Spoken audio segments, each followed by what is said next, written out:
बिस्मिल्लाहिर्रहमानिर्रहीम। आज हमारा सेकंड ईयर सिलेबस का चैप्टर नंबर 12 जो हमने स्टार्ट किया हुआ था उसका जो चौथा लेसन है, चौथे लेक्चर पे हमें और बुक के हिसाब से जो हमारा टॉपिक है वो सेकंड टॉपिक बनता है। टॉपिक का नाम है फील्ड्स ऑफ फोर्स। जो लास्ट टाइम हमने affect of medium on Coulomb's force, Coulomb's law मुकम्मल किया और आखिरी लेक्चर में हमने मीडियम का अफेक्ट कूलम्स फोर्स के ऊपर वो चेक किया था। आज हम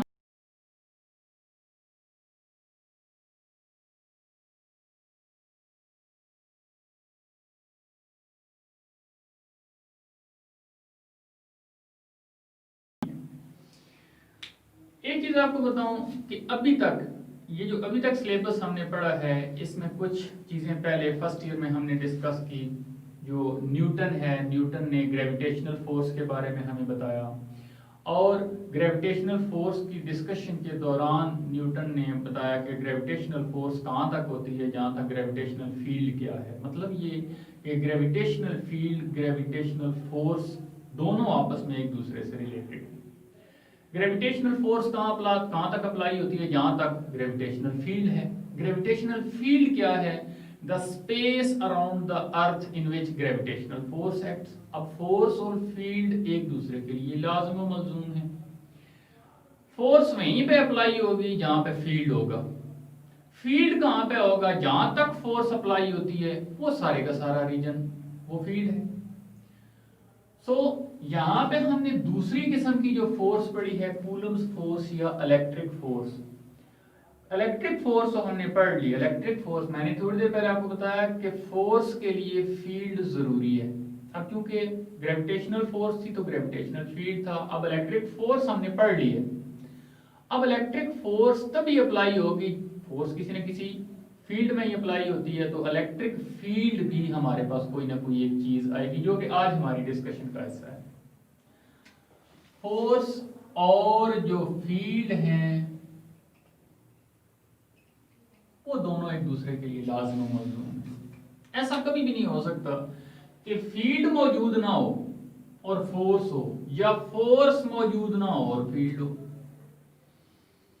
सो आज हम इलेक्ट्रिक फोर्स का जो फील्ड है उसी के बारे में डिस्कशन करने जा रहे हैं। वही हमारी डिस्कशन का हिस्सा है। न्यूटन ने ग्रेविटेशनल फोर्स के बारे में बताया और that force was Gm1 m2 over r square. कि ग्रेविटेशनल फोर्स का मैग्नीट्यूड मैसेज, वो मैसेज से रिलेटेड है और इलेक्ट्रिक फोर्स या coulomb's force that is equal to k q1 q2 over r square. इन दोनों इक्वेशन में जरा सिमिलरिटी देखिए, ये भी फोर्स, ये भी फोर्स।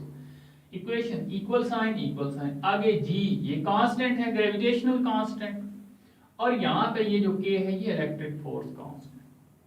आगे m1 m2 दो मैसेज हैं, क्योंकि ये ग्रेविटेशनल फोर्स मैसेज से रिलेट करती है, और यहाँ पे चार्जेस हैं q1 q2, कूलम्स फोर्स जो है वो चार्जेस से रिलेट करती है। बटे के नीचे डिवीजन में इधर भी स्क्वायर ऑफ द डिस्टेंस, इधर भी स्क्वायर ऑफ द डिस्टेंस है। इसका मतलब है कि ये जो फोर्सेस हैं इन दोनों में किसी हद तक सिमिलरिटी पाई जाती है। अब इसके बाद दो किस्म के क्वेश्चन जहन में आना शुरू हो गए।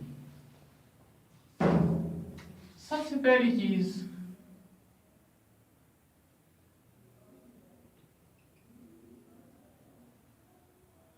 ये जो इलेक्ट्रिक फोर्स है या ग्रेविटेशनल फोर्स है, ये क्यों फोर्सेस एक्सर्ट होती हैं?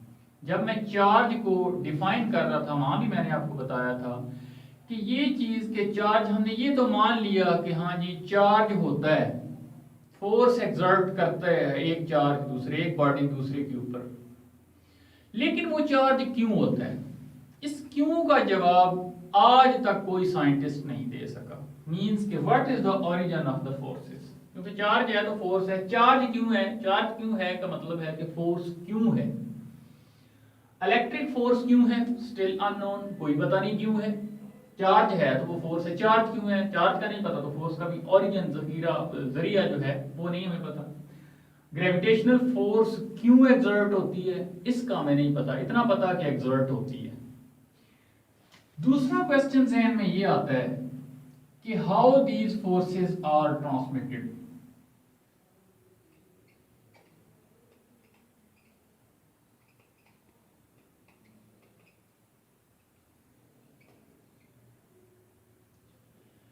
कि ये जो फोर्सेस हैं, ग्रेविटेशनल फोर्स है या इलेक्ट्रिक फोर्स है, ये ट्रांसमिट कैसे होती हैं, एक बॉडी से दूसरी बॉडी के ऊपर ग्रेविटेशनल फोर्स कैसे लगती है, या एक चार्ज दूसरे चार्ज के ऊपर फोर्स कैसे लगाता है। तो इस क्वेश्चन का आंसर देने के लिए साइंटिस्ट ने काम करना शुरू कर दिया। काम तो इसके ऊपर भी हो रहा है, लेकिन आज टिल नाउ, आज के दिन तक इस क्वेश्चन का, ऑरिजिन ऑफ द फोर्सेस का नहीं पता चल सका। रिसर्च जारी है, जबकि how these forces are transmitted, कि एक चार्ज से दूसरे चार्ज के ऊपर अप्लाई कैसे होती हैं, इसके ऊपर काम करना शुरू किया। बहुत से साइंटिस्ट ने अपनी अपनी थ्योरीज पेश की होंगी, लेकिन उनमें जो सबसे पहला साइंटिस्ट जो कामयाब हुआ, जिसकी थ्योरी जो किसी हद तक वो समझने के काबिल थी, आसान थी, जिसे बाकी साइंटिस्ट ने भी माना, दैट वाज माइकल फैराडे।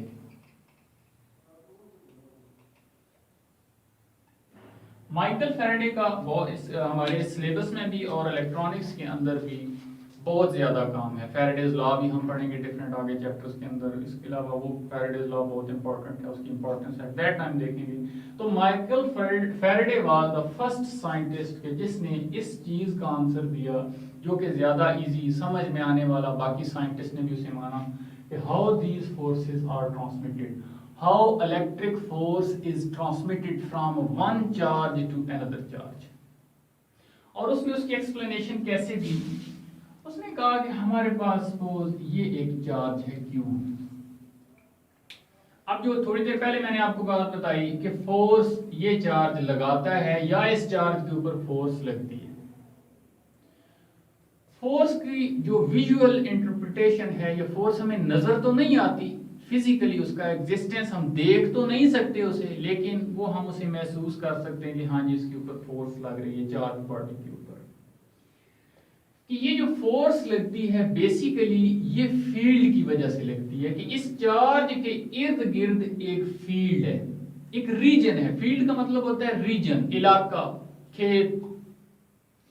तो इस चार्ज के इर्द गिर्द कोई स्पेसिफिक रीजन है, उस रीजन, उस फील्ड की वजह से फोर्स लगती है। उस फील्ड की वजह से फोर्स कैसे लगती है उसे चेक करने के लिए हम क्या करते हैं कि एक सिंगल चार्ज की मदद से हमें ये समझ नहीं आती।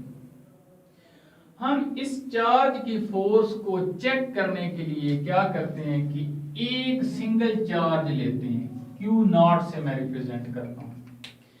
ये कौन सा चार्ज है, ये आप पॉजिटिव भी कंसीडर कर सकते हैं और नेगेटिव। टेस्ट करने के लिए, किस चीज को टेस्ट करने के लिए, उस फील्ड को टेस्ट करने के लिए। फील्ड भी हमारे पास जो इलेक्ट्रिक फील्ड है वो हमें नजर नहीं आता, उसकी प्रेजेंस को हमने किसी तरीके से समझना है। समझने के लिए हमने एक टेस्ट चार्ज लिया, just to test the force or field on this charge। अब चार्जेस दो किस्म के होते हैं, चार्ज हमारे पास पॉजिटिव भी होता है, चार्ज हमारे पास नेगेटिव भी होता है। तो हमने तो टेस्ट करना है, टेस्ट के लिए हम पॉजिटिव भी रख सकते हैं, टेस्ट के लिए हम नेगेटिव चार्ज भी रख सकते हैं, मींस के टेस्ट के लिए हम प्रोटॉन भी रख सकते हैं, टेस्ट के लिए इलेक्ट्रॉन भी रख सकते हैं। तो पहली बात यह है कि हमने एक टेस्ट चार्ज लेना है। लेकिन यहाँ पे ये प्रॉब्लम हो सकता है कि हो सकता है विद इन द पाकिस्तान या with in the specific laboratory एक साइंटिस्ट है वो पॉजिटिव चार्ज को टेस्ट चार्ज के तौर पे ले रहा है, दूसरे किसी और लैब में जाएं वो अपनी रिसर्च मेंशन कर रहा है, लिख रहा है, वो नेगेटिव चार्ज को ले, वो नेगेटिव चार्ज के हिसाब से अपनी रिसर्च सारी एक्सप्लेन कर दे, दूसरा पॉजिटिव के हिसाब से कर दे। तो यहाँ पे एक गैप आ जाएगा दरमियान में। एक यूं समझे कि पॉजिटिव नेगेटिव हर ऑथर को साथ लिखना पड़ेगा कि हाँ जी ये जो मैंने काम किया है इसमें पॉजिटिव चार्ज को मैंने टेस्ट एक रेफरेंस के तौर पर रखा है, दूसरा कहेगा नहीं जी मैंने नेगेटिव को रखा है। तो यहाँ दरमियान में गड़बड़ हो सकता है काम। तो उस चीज गड़बड़ से बचने के लिए हमने मींस के साइंटिस्ट ने मिलके पॉजिटिव चार्ज को रेफरेंस के तौर, क्योंकि पॉजिटिव एटीट्यूड होता है, पॉजिटिव बिहेवियर को हम रेफरेंस, पॉजिटिविटी की वजह से हम कहते हैं कि टेस्ट पॉजिटिव चार्ज या टेस्ट चार्ज कौन सा लेंगे, ये फिक्स कर दिया कि जो भी रिसर्च करेगा इस किस्म की उसमें जो टेस्ट करने के लिए चार्ज रखेगा that will be the positive. तो ये हमारे पास टेस्ट पॉजिटिव चार्ज। अब इस चार्ज को हम इसके करीब लेके आते हैं। अगेन थोड़ा सा पिछला बता दूं कि सिंगल चार्ज आज तक किसी ने नहीं देखा, ये सारी की सारी थ्योरी है। टेस्ट पॉजिटिव चार्ज इस चार्ज के करीब लेके आए, करीब लेके आएंगे तो इन दोनों चार्जेस के दरमियान डिस्टेंस वेरी करेगा। हो सकता है ये चार्ज पॉजिटिव हो सकता है ये चार्ज नेगेटिव हो, लेकिन पॉजिटिव हो या नेगेटिव हो, चार्ज होगा तो इसके इर्द गिर्द फील्ड जरूर होगा। और पॉजिटिव नेगेटिव होने की वजह से इन दोनों में या तो अट्रैक्शन होगी या रिपल्शन होगी। तो जैसे ही हम इस टेस्ट चार्ज को इसके करीब लेके आएंगे तो कूलम्स फोर्स इन दोनों चार्जेस के दरमियान जो है वो वेरी करेगी, डिस्टेंस की वजह से चेंज होगी। करीब लाएंगे वो कूलम्स फोर्स अट्रैक्टिव है तो तब भी इंक्रीज करेगी और रिपल्सिव है तब भी इंक्रीज करेगी। डिस्टेंस कम होने से वो कूलम्स फोर्स बढ़ती है। तो डिस्टेंस कम होगा तो अगर अट्रैक्टिव है, ये नेगेटिव है, ये तो पॉजिटिव है, ये नेगेटिव है तो अट्रैक्शन बढ़ेगी। और अगर दोनों पॉजिटिव है, ये भी पॉजिटिव है, तो फिर डिस्टेंस कम करने से रिपल्शन बढ़ेगी। तो जहां पे फोर्स बढ़ेगी या कम होगी तो फोर्स के साथ हम फील्ड को रिलेट कर चुके हैं कि फोर्स ज्यादा फील्ड ज्यादा, फोर्स कम फील्ड कम, force zero field zero, force infinity field infinity. तो जितनी फोर्स लगेगी इस चार्ज के ऊपर, इसका मतलब है उतना ही फील्ड वहां पे होगा। तो चूंकि फोर्स दूर जितनी फोर्स की वैल्यू कम होगी, नजदीक जितना चार्ज के जाएंगे वो फोर्स ज्यादा होगी। तो अब मैं फोर्स को फील्ड के साथ रिलेट करते हुए, क्योंकि हमने तो फील्ड को डिस्कस करना है, तो जितना इस चार्ज के करीब आएंगे फील्ड स्ट्रांग होता जाएगा, उसकी स्ट्रेंथ ज्यादा होती जाएगी। पता कैसे चला? फोर्स से। जितना इस चार्ज से दूर होते जाएंगे उतनी ही फोर्स कम होती जाएगी। क्यों? F is equal to k Q1 Q2 over r square. इस R की वजह से, दिस इज द R की वजह से, R कम होने से इनवर्स रिलेशन है, फोर्स बढ़ेगी, मैग्नीट्यूड बढ़ेगा। R ज्यादा होने से फोर्स कम होगी। तो force is related to field. इसका मतलब है कि फोर्स ज्यादा, जितने करीब जाएंगे फोर्स ज्यादा, और ये फील्ड स्ट्रांग है, फील्ड ज्यादा है। और जितना दूर जा रहे हैं फोर्स कम हो रही है तो फील्ड कम हो रहे हैं। और फोर्स एक्सर्ट होती ही किस वजह से है? इस चार्ज का भी अपना एक फील्ड है, इस चार्ज का भी अपना एक फील्ड है। दोनों फील्ड एक दूसरे को इंटरेक्ट करते हैं, डिस्टर्ब करते हैं। उस डिस्टर्बेंस की वजह से या तो ये रिपेल करेंगे एक दूसरे को, रिपल्सिव फोर्स लगाएंगे, या अट्रैक्ट करेंगे एक दूसरे को। सो फील्ड का हमें ये अंदाजा हो गया कि चार्ज के जितना करीब होंगे उतना फील्ड स्ट्रांग होगा, उसकी स्ट्रेंथ ज्यादा होगी। जितना दूर जाएंगे उसकी स्ट्रेंथ उतनी ही कम होती जाएगी। तो स्ट्रेंथ, फील्ड नजर नहीं आता लेकिन उसकी स्ट्रेंथ से पता चलता है, स्ट्रेंथ फोर्स से पता चलती है। मतलब कि electric field strength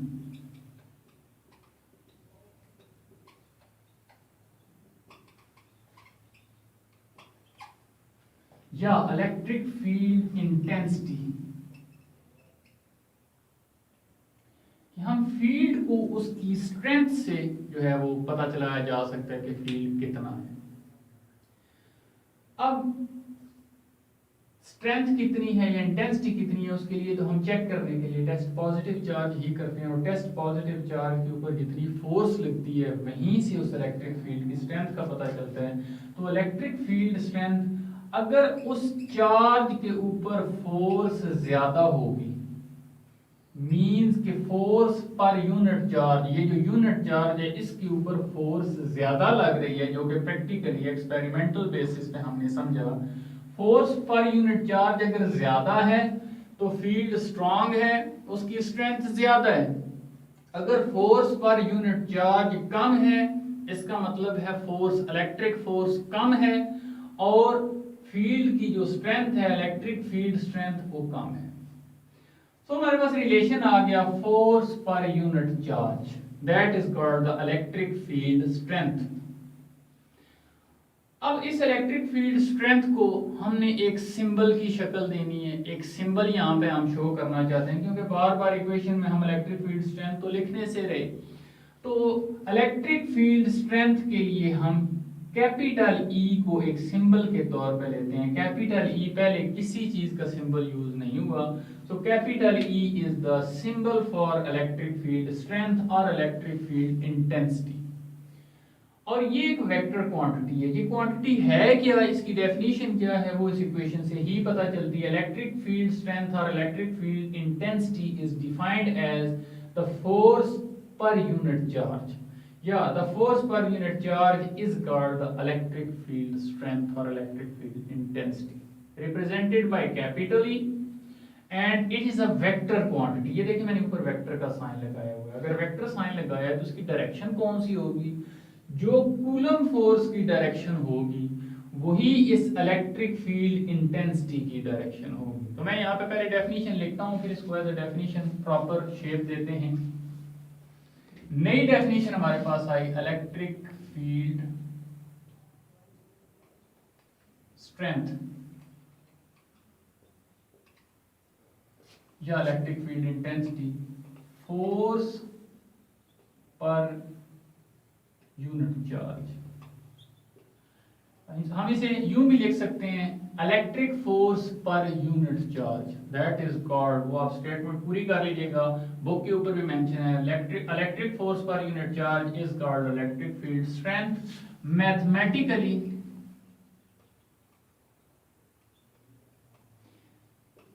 capital E is equal to F over Q naught, where E is electric field strength. It is a vector quantity.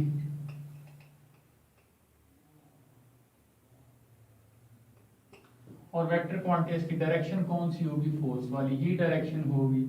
And its unit, unit क्या होगी इसकी, फोर्स को न्यूटन में मेजर करते हैं, चार्ज को coulomb में major करते हैं। सो न्यूटन पर coulomb is the unit of electric field strength. Force per unit charge is called electric field strength or electric field intensity. It is represented by capital E. Mathematically, E is equal to F over Q naught. It is a vector quantity and its direction is in the direction of force and its unit is Newton per coulomb. तो यहाँ तक हमारे पास field of force में हमने electric field strength को देखा। अगर इसी इक्वेशन को, ये इक्वेशन मजीद जरा ज्यादा एलैबोरेट करें, जैसे हमने कूलम्स फोर्स को किया था, इसे हम यूं भी लिख सकते हैं, E is equal to K Q1 Q2 over R square into 1 over Q naught। F की वैल्यू मैंने पुट कर दी तो ये वाला फैक्टर आ गया, और क्योंकि वेक्टर है साथ R यूनिट वेक्टर, इसे मैं यूं भी लिख सकता हूँ 1 over 4 pi epsilon not epsilon और इनटू Q। अब चूंकि ये Q1 और Q2 बेसिकली हमारे पास Q और Q नॉट हमने यहाँ पे लिए हैं, तो एक चार्ज Q नॉट है, दूसरा Q है, divided by R square into 1 over Q not into R unit vector. एक चार्ज ये Q नॉट और Q not cancel. Electric field intensity is equal to 1 over 4 pi epsilon not epsilon R into Q over R square into R unit vector.